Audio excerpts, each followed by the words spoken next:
She asked, hijab, isn't that oppression? No, it's not oppression, it's covering.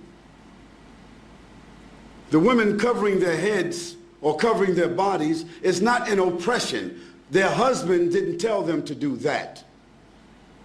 Their fathers didn't tell them to do that.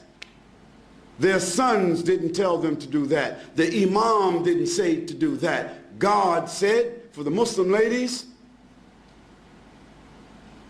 draw your clothing across your bosoms and do not allow your natural ornaments to be shown except to those within your family circle. What are the natural ornaments of women, in case you don't know what they are? Their breasts, their shapes that happen to be different than that of men, their hair, those adornments should be covered. Now, just in case Christian people don't remember, just 40 years ago, Christian women never went to church without covering their heads. It wasn't it. Isn't that true? Ask your grandmothers. And just 50 or 60 years ago, 20 years before that, a Christian woman would never come outside with a short skirt, even. Even the nuns themselves today have succumbed to modernity. Because the nuns who committed themselves to the church and a religious life, how did they dress? They're not Muslims. They covered themselves. They covered themselves with an outer garment, and nothing on them was seen except the face and the hands. So if that was accepted by Christianity, it was accepted by religion. That wasn't something just that Muslim women were told, but Jewish women, Christian women, and Muslim women were ordered to do that in their scriptures. Now the fact that the modern civilizations chose to tell women they don't have to wear that and they can wear bikinis doesn't mean that God is wrong and they are right. Now for the Muslim lady, the wearing of the hijab is a protection for her. It's a distinction for her.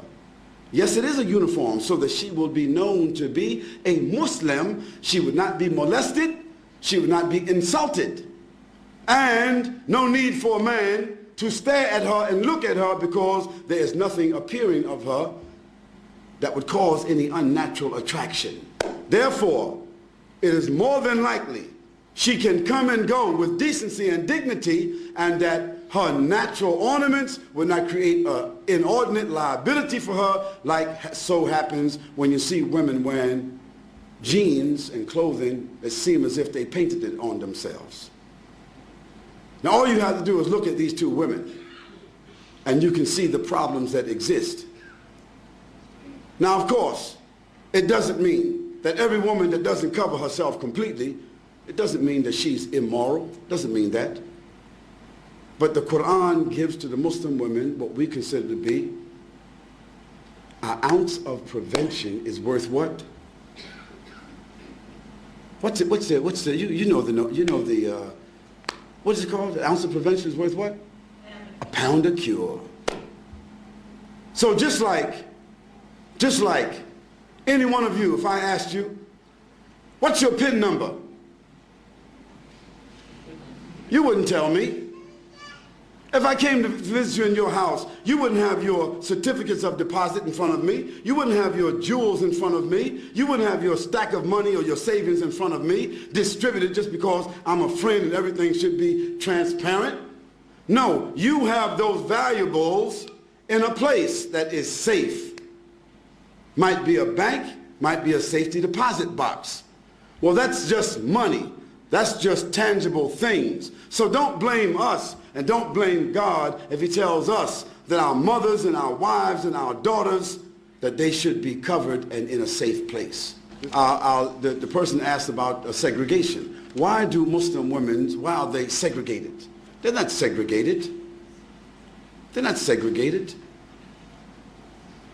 They're separated. There's a difference between segregation and separation.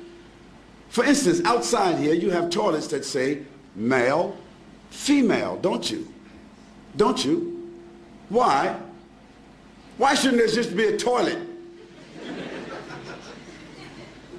Because there are sensitivities that we as moral, decent, dignified, educated people accept, that there are sensitivities and privacy that the female would like to have as opposed to just walking into an open toilet. Now maybe in Amsterdam or some other places in Europe where they just have open toilets, it's different. But in most cases in the world, in most places in the world, they select to have a male and a female toilet. Why? Because there's the inherent inclination of human beings to provide sensitivity for women and sensitivity for men. Now in Islam, for us, it's not a matter of being inherent. It is something which is God-given inspiration to do what?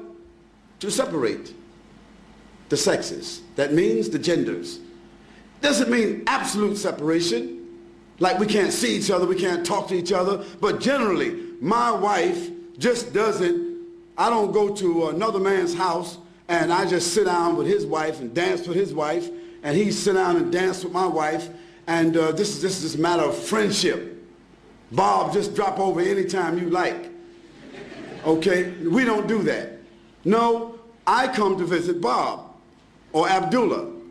Abdullah's wife comes to visit my wife. I don't socialize with his wife, and he doesn't socialize with my wife. Although there may be occasions where we eat together, our families socialize together, but generally, after boys and girls reach the age of 7, the Prophet said, even if they're brothers and sisters, separate them from the bed. And when they get to the age of menstruation and they realize another level of consciousness, then give them separate rooms. What to do what? To preserve and protect them from tendencies that human beings have, tendencies that has manifested itself in civilizations where they don't do that protection.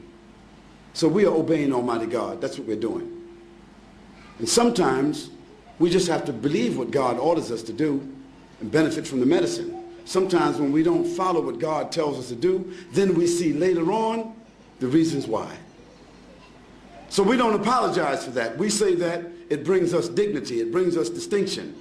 Whether it be the hijab of the women or the separation of the men and the women, it brings us distinction, it brings us dignity and protection and morality, additional morality. That's why we do it.